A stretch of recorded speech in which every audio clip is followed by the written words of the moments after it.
이택수 대표 어서 오십시오. 네, 안녕하세요. 아, 참 어려워요. 네. 어제 휴일에 왜 또 북한은 하필 휴일에 그러는가 모르겠어요. 그러게 말입니다. 그러니까 날씨 좋고 어제 나들이 가서 뭐 한참 즐기고 계신 분들이 깜짝 놀라셨을 거예요. 이게 인공 지진이냐 자연 지진이냐부터 시작을 해서 참 어두운 분위기입니다. 어두운 분위기지만 그래도 우리가 스페셜 여론조사는 지난주에 관심거리를 가지고 좀 돌려봤어요. 잠시 좀 힘든 걸 잊고 여러분 들어보세요. 뭐냐면 축구 얘기입니다. 축구 얘기. 이택수 대표도 축구 좋아하세요? 상당히 좋아합니다. 상당. 그럼 2002년에 한일 월드컵 때는 당연히 길거리 응원 뭐 이런 거 하셨겠네요. 그렇죠. 뭐 모르는 지나가는 행인들한테도 대한민국 네 글자를 들으려면 이렇게 하면 그럼 자동 반사. 네, 그냥 모르는 사람한테도 그렇게 반응을 해줬던 기억이 있거든요. 맞아요. 네, 모두들 열광했고 또 좋은 성적이 있었기 때문에. 그때 자동차들도 경적으로 빠방 이 정도였잖아요. 그랬는데 그 기억을 아직도 가지고 있는데 지난주 치러진 이란전 참 좀 우울했습니다. 그래서 저희가 뉴스쇼 의뢰로 월드컵 진출 가능성에 대한 여론조사를 해봤죠. 네, 저희가 지난 금요일 전국 19세 이상 성인 11,724명에게 접촉을 해서 최종 501명의 응답을 완료했습니다. 무선 전화 면접 및 유무선 자동응답 혼용 방식이었고요. 표본 오차는 95% 신뢰 수준에서 플러스 마이너스 4.4%포인트였는데요. 다음과 같이 질문했습니다. 한국 축구 대표팀이 이란과 무승부로 비기면서 마지막 우즈베키스탄 경기에서 이길 경우 9회 연속 월드컵 본선 진출 확정, 비기면 경우의 수를 따져야 하는 상황입니다. 선생님께서는 한국 축구 대표팀이 월드컵 본선에 9회 연속 진출하는 것에 대해서 어떻게 전망하십니까? 물었습니다. 결과는 아마도 진출에 성공할 것이다라는 의견이 46.9%, 확실히 진출할 것이다 19.3%, 합쳐서 66.2%가 긍정적으로 전망을 했고요. 66.2%가 그래도 본선 나갈 거다, 진출할 거다.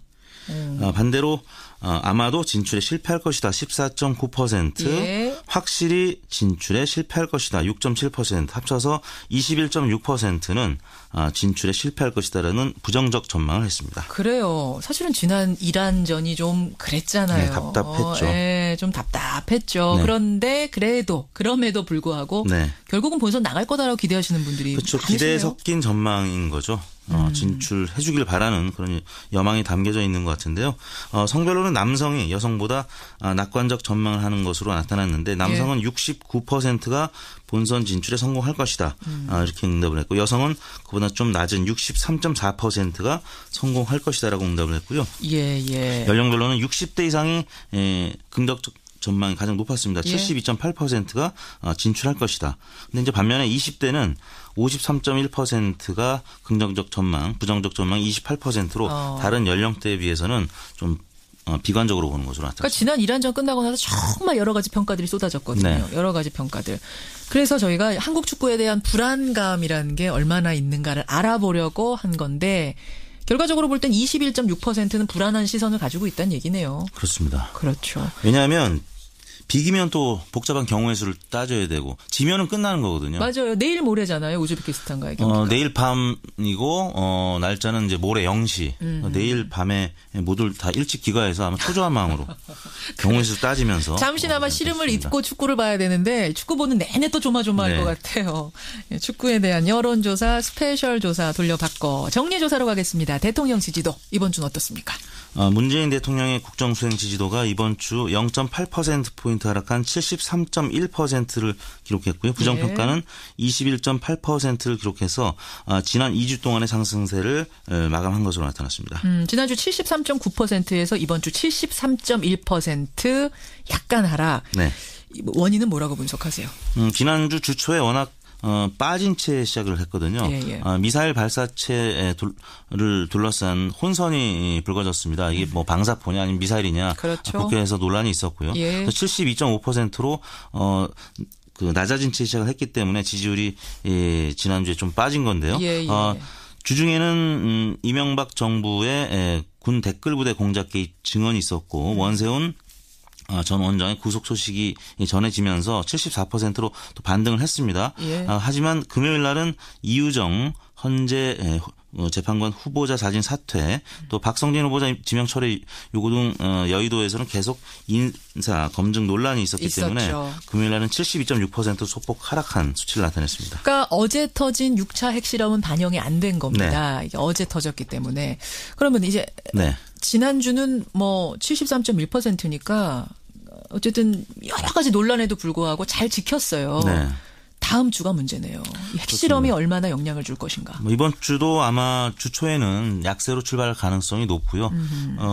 이제 한미 또 한국 러시아 뭐 이 정상들 간의 어떤 그 대응 방안이 나올 텐데 그 부분 국민들이 고려하고 판단하지 않을까 싶습니다. 그러게요. 어떻게 대처하느냐 이번 주에 우리 정부가 거기에 따라서 다음 주 월요일에 여론 결과는 어떻게 나올지 모르겠습니다. 그럼 정당으로 한번 가보죠. 정당 지지도는 어떻습니까? 네, 민주당 지지율이 문재인 전 대통령 지지율과 함께 동반 하락했습니다. 낙폭은 크지 않았는데 0.5%포인트 하락한 51.3%로 여전히 과반을 유지했습니다. 그다음에 자유한국당 이번 주 유일하게 상승을 했는데요. 1.5%포인트 오른 16.4%로 오차 범위를 넘는 2위로 올라섰고요. 유일하게 자유한국당만 상승했어요? 그렇습니다.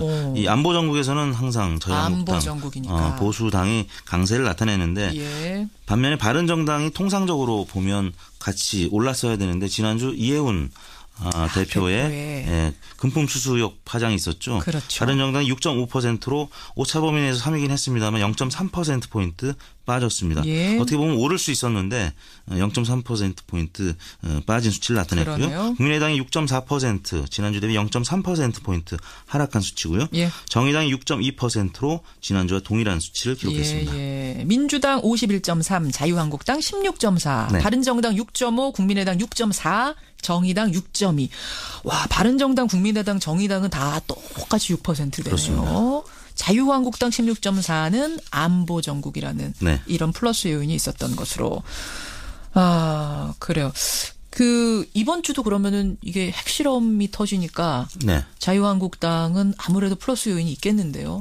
그렇습니다. 자유한국당은 지난 2주 동안에는 하락세를 보였었는데 안보 정국으로 들어서면서 지난주 대비 1.5%포인트 올랐고 이번 주도 또 다른 그 야3당, 바른정당, 국민의당 또 정의당이 약세를 보이고 있기 때문에 한국당은 강세를 보일 수 있습니다. 다만 저희 리얼미터 조사를 제외하고는 다른 조사기관들에서는 여전히 한 자릿수로 나타나는 결과들이 많이 있습니다. 왜 그래요? 왜 리얼미터만 잘 나와요? 자유한국당 전화 면접만 100%로 조사하면 샤이 보수가 있기 때문에 응답을 못하는 그러니까 면접원한테 직접 구두로 자유한국당을 지지한다고 말하지 못하는 응답자들이 여전히 있기 때문에 그러니까 소극적 지지층이 좀 많다는 얘기죠. 근데 저희는 혼용 방식입니다. 면접도 하고 또 ARS도 하고. 그런데 자동응답 방식에서는 비밀투표 방식이기 때문에 방식에 따라서 샤이 보수 응답자들이 자유한국당 지지하면서도 지지한다고 말을 못하는 샤이가 있다는 거예요. 여전히 이제 박근혜 전 대통령에 대한 그 재판이 이어지고 있기 때문에 그런 샤이 보수 현상은 여전히 나타나고 있습니다. 이번 조사는 8월 28일부터 9월 1일까지 5일 동안 전국 19세 이상 유권자 49,604명에게 통화를 시도해서 최종 2,531명 응답을 완료했습니다. 5.1% 응답률, 조사 방법은 같았고요. 표본 오차는 95% 신뢰 수준에서 플러스 마이너스 1.9%포인트였습니다. 여기까지 이번 주에 여론 살펴봤습니다. 리얼미터 이택 대표 수고하셨습니다. 네, 감사합니다.